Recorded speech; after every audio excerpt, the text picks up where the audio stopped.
ছায়ানট, ৩২ নম্বর, তারপর চট্টগ্রামে ভারত দূতাবাস, ময়মনসিংহে একটা হিন্দু ছেলেকে জাইলে দেওয়া, এই যে সার্বিক অবস্থা, এই অবস্থায় আজকে আমি যে টাইটেল দিয়েছি, প্রিয় দর্শক আপনারাও কমেন্টস করবেন, ব্যর্থ ইউনূস, মৌলবাদী শক্তির হাতে ক্ষমতা তুলে দিয়ে কি পালানোর ছক? এই ইউনূস তো নির্বাচন দিবে না ফরিদ ভাই, সে পালানোর কি ছক খুঁজতেছে? এইবারে অরাজকতা সৃষ্টি করে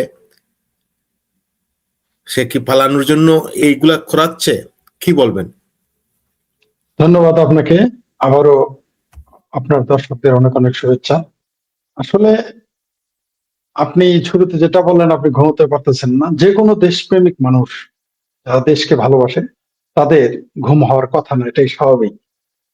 কারণ দেশই যদি না থাকে, দেশ হচ্ছে আমাদের অস্তিত্ব, আমাদের পরিচিতি, সেটাই যদি না থাকে, সেই দেশ যদি ভালো না থাকে, আমরা কেউ ভালো থাকতে পারি না। আপনি যেটা বললেন, আপনার শিরোনাম যেটা দিয়েছেন যে ইউনূস সরকার ব্যর্থ। ইউনূস ইউনূস আসলে ব্যর্থ না, ইউনূস সব দিক থেকে সফল। তবে মৌলবাদী শক্তির হাতে ক্ষমতা তুলে দিয়ে সে পালাতে চাচ্ছে না, আপাতত ক্ষমতায় থেকে কোনো না কোনো ভাবে ক্ষমতায় থেকে যেতে চাচ্ছে। যদি না পারে তবে সে চলে যাবে। তবে ইউনূস ব্যর্থ না, ইউনূস সফল। একটি একটি আহ স্থিতিশীল একটি দেশকে ধ্বংস করায় তিনি সফল। তিনি পরাশক্তিদের গোলাম হিসেবে সফল। তিনি সুদের কারবারে সফল। তিনি শতভাগ একজন সফল মানুষ, কোনো সন্দেহ না, আমি তাকে ব্যর্থ বলবো না। ব্যর্থ হয়েছে আমরা, আমরা যারা বাংলাদেশকে ভালোবাসি, আমরা যারা বাংলাদেশের পতাকা, বাংলাদেশের সার্বভৌমত্ব, বাংলাদেশের মানচিত্র, বাংলাদেশের শিল্প, সংস্কৃতি, সাহিত্য, সঙ্গীত, নদী, মাটি, আকাশ, বাতাস ভালোবাসি, আমাদের জন্য আমরা হচ্ছি ব্যর্থ। আমাদের ব্যর্থতার কারণে ডক্টর ইউনূসের মতো একটি আসন্ন, একটি নরপিচাস, একটি অসভ্য লোভী, একটা ক্ষমতা লোভী একজন মানুষ আমাদের দেশের ক্ষমতা দখল করতে পেরেছে। আপনি যেটা বললেন যে এই মুহূর্তে, আসলে শুরুতেই বলেছেন এই মুহূর্তে কোন সরকার আছে কিনা আপনার বিশ্বাস হচ্ছে না। আমি আপনার সাথে এই বিষয়ে শতভাগ একমত। এই মুহূর্তে কোন দেশে সরকার থাকলে এইভাবে একই সাথে, আপনি হয়তো আরেকটা খবর হয়তো জানেন, বলতে ভুলে গেছেন, গতকাল উত্তরাতে 20 থেকে 30টি বাড়িতেও হামলা করা হয়েছে। সম্ভবত আপনি জানেন, প্রত্যেকটা ব্যক্তি মুক্তিযুদ্ধের পক্ষের অথবা আওয়ামী লীগের, তাদের বাড়িতেও কালকে হামলা করা হয়েছে শুধু উত্তরাতেই। তো এইভাবে সারা দেশে আজকাল তো নিউজ আপনি কিভাবে পাবেন, যেখানে খোদ প্রথম আলো, ডেইলি স্টার যারা এই ইউনূসের দালালি করা শুরু করলো, প্রথম আলোর সম্পাদক বলে ফেললেন শেখ হাসিনা পালিয়ে গেছে, তিনি আছেন, এরকম দালালিও করলেন। ইউনূসকে তিনি তোয়াজ করতেছেন, পারলে তাকে আব্বা ডেকে তাকেই রাখতে চান। তার পত্রিকা অফিসে হামলা হয়েছে, ডেইলি স্টারে হামলা হয়েছে, আরো কোন কোন পত্রিকা অফিসে সম্ভবত হামলা হয়েছে।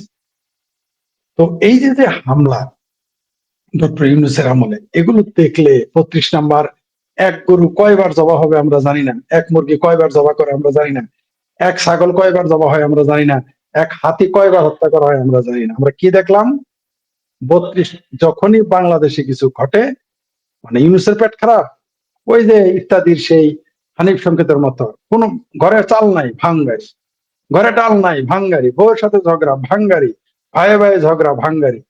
বিষয়টা এরকম যে যে ডক্টর ইউনূসের ডাইপার এই মুহূর্তে নাই, ভাঙো ৩২ নাম্বার। হাদি মারা গেছে, ভাঙো ৩২ নাম্বার। আরেক মেয়ে পরকিয়া করে মারা গেছে, ভাঙো ৩২ নাম্বার। বাংলাদেশের অর্থনীতি খারাপ, ভাঙো ৩২ নাম্বার। বাংলাদেশের অর্থনীতি ভালো, তাও ভাঙো। মানে ঠিক ওই ব্রাজিলিয়ানদের মতো, তারা মনের দুঃখেও বিয়ার খায়, মনের সুখেও বিয়ার খায়। বিষয়টা এরকম হয়ে গেছে। তো মৌলবাদীরা এখন, মৌলবাদীদের যে আস্ফালন আমরা দেখতেছি, বাংলাদেশটা এখন এই ইউনূস সরকার মৌলবাদী ও জঙ্গি স্বাধীনতা বিরোধীদের স্বর্গরাজ্য বানিয়ে দিয়েছেন।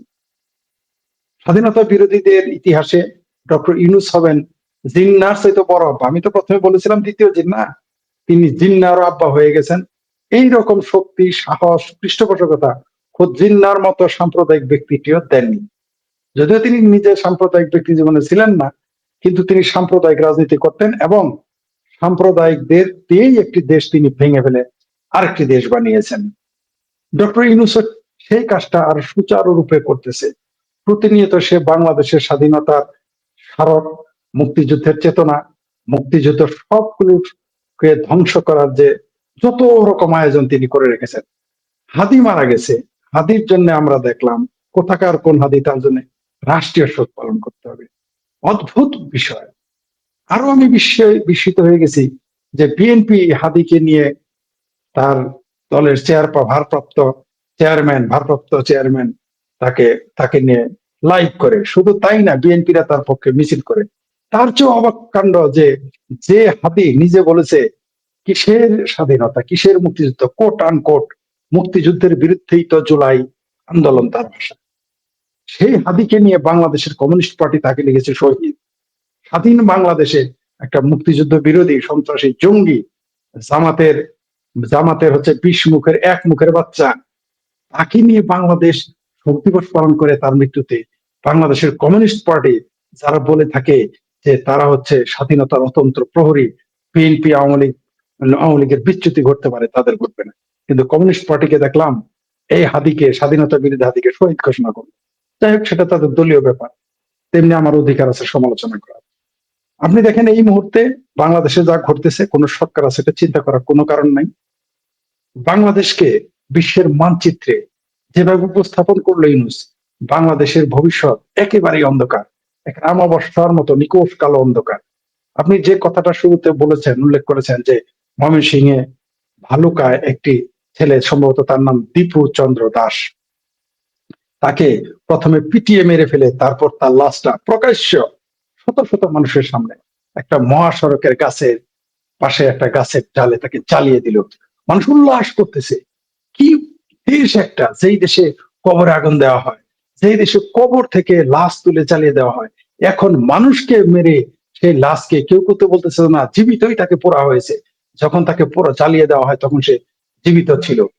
এই যে যে দেশের অবস্থা, একটা দেশের চিত্র, একটা গৃহযুদ্ধ লাগলে যা হয় এরকম হয় না। গৃহযুদ্ধ লাগলে মানুষকে ঝুলিয়ে আগুন দিয়ে পুড়ে মারে না।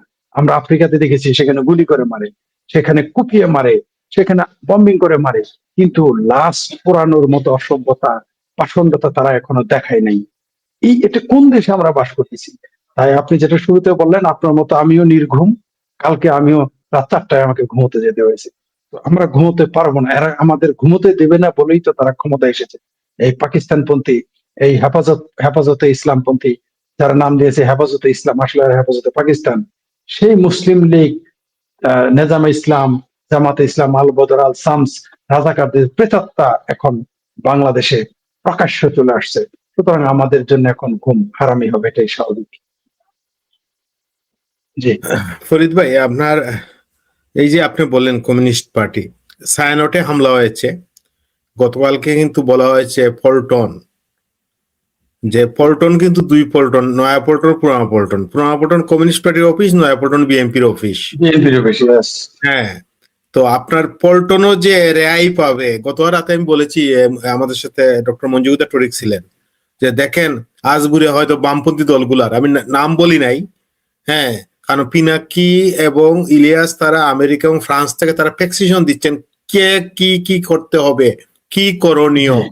আপনি চিন্তা করতে পারেন ফরিদ ভাই, এই শেখ হাসিনা পতনের যে আপনার মাস্টার মাইন্ডে যাদের অন্যতম, প্রথম আলোর মতিউর রহমান, ডেইলি স্টারের মাহফুজ রহমান, ইভেন কি আমরা এও তথ্য অনেকেই পাচ্ছি যে এই যে মিলিয়ন মিলিয়ন টাকাগুলা, এগুলা প্রথম আলোর অ্যাকাউন্টে এসে তার ভাগ বিতরণ হয়েছে, সেই প্রথম আলো বাঁচতে পারতেছে না মৌলবাদের হাত থেকে। সেই ডেইলি স্টার যারা হচ্ছে ডক্টর ইউনূসের মানে বলবো অন্যতম নিয়োগদাতা, যারা হলো মানে সহায় নিয়োগদাতা ছাত্ররা, কিন্তু ভিতরে নিয়োগদাতা হচ্ছে এই প্রথম আলো মাহফুজরা, মতিউর রহমান, ডেইলি স্টাররা, তারাই রক্ষা পাচ্ছে না।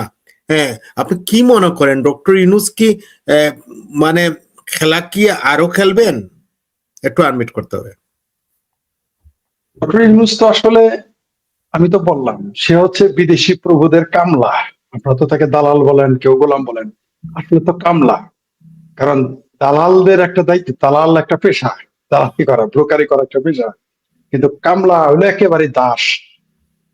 তাকে কামলা রেখেছে, সে তার যত প্রেসক্রিপশন দেওয়া আছে একে একে সেগুলো সে বাস্তবায়ন করবে। যতক্ষণ তার আছে দেহে প্রাণ, ততক্ষণ সেগুলো বাস্তবায়ন করার জন্য কাজ করে যাবে। সে দেশের জন্য নিবেদিত না হতে পারে, সে মুক্তিযুদ্ধের প্রতি নিবেদিত না হতে পারে, তার কাছে শহীদ মিনার, সে শহীদ মিনারের জন্য নিবেদিত না হতে পারে, স্মৃতিসৌধের জন্য, কিন্তু তিনি বিদেশি প্রভুদের জন্য নিবেদিত, তা আমরা প্রতি মুহূর্তে দেখতে পাচ্ছি। তাদের প্রতিটি কাজ বিদেশি প্রভুদের এবং বিদেশি দুইটা ইউটিউবার তাদের পরামর্শে তিনি যা করতেছেন, আসলে এগুলোর মধ্যে তো পাকিস্তানের প্রেসক্রিপশন আছে। বিদেশি প্রভু ভায়া পাকিস্তান, ভায়া তুরস্ক, তারা কাজ করে চলছে, বাংলাদেশকে অস্থিতিশীল করবে প্রতি মুহূর্তে, এটা জানি। আর আপনি যেগুলো যেহেতু আপনি এডিটর, আপনি অনেক কিছু চাইলেও বলতে পারেন না। এই বামপন্থীদের আপনার চ্যানেলে এসে বলেছেন, যে আপনার চ্যানেলে এসে বলেছেন আমাদের সাবেক সভাপতি কমিউনিস্ট পার্টি বলছেন না, এটা বাংলাদেশ ইরান হবে না। বার্তা আছে কোথায়? তিনি এটা বলেন 48 ঘন্টা তো হয়নি। বার্তা আছে কোথায়? ছায়ানটে হামলা হয়েছে, বাদ আছে কোথায়? কয়দিন পরে আপনি